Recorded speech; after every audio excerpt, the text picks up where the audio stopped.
السلام علیکم ورحمۃ اللہ وبرکاتہ۔ الحمدللہ والصلاة والسلام علی رسول اللہ وبعد۔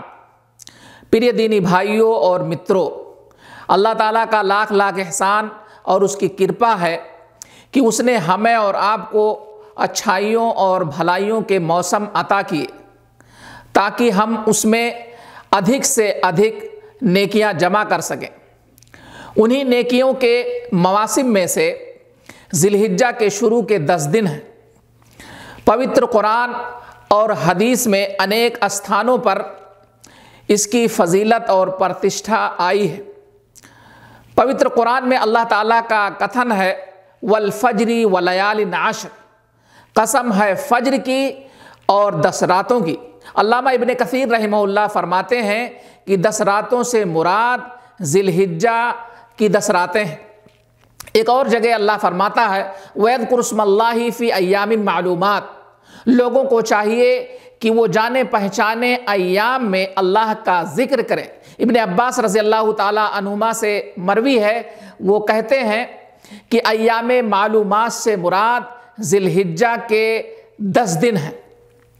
اور پیارے حبیب جناب محمد رسول اللہ صلی اللہ علیہ وسلم کا کتھن ہے کہ ان 10 دنوں کے اعمال سے کوئی بھی عمل اتم اور سروشریشٹھ نہیں ہے۔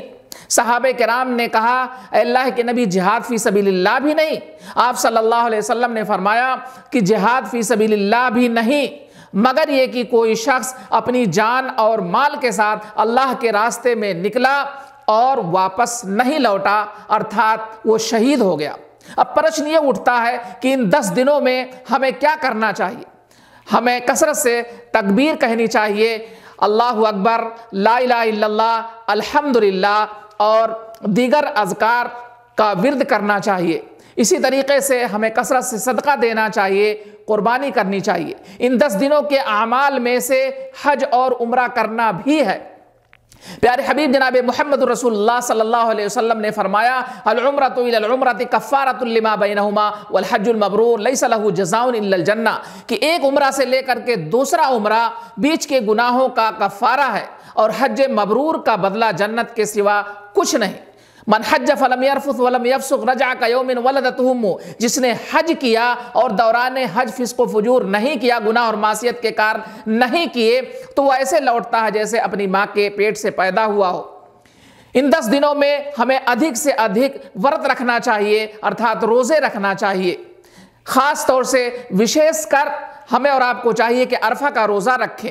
پیارے حبیب جناب محمد رسول اللہ صلی اللہ علیہ وسلم نے فرمایا صیام یوم عرفہ احتسب علی اللہ ان یکفر السنہ التی قبلہ والسنہ التی بعدہ، کہ اگر کوئی شخص عرفہ کے دن روزہ رکھتا ہے تو مجھے اللہ کی ذات سے یہ امید ہے کہ اس کے 1 سال اگلے اور 1 سال پچھلے گناہ معاف کر دیے جائیں گے۔ اسی پر اپنی بات ختم کر رہا ہوں۔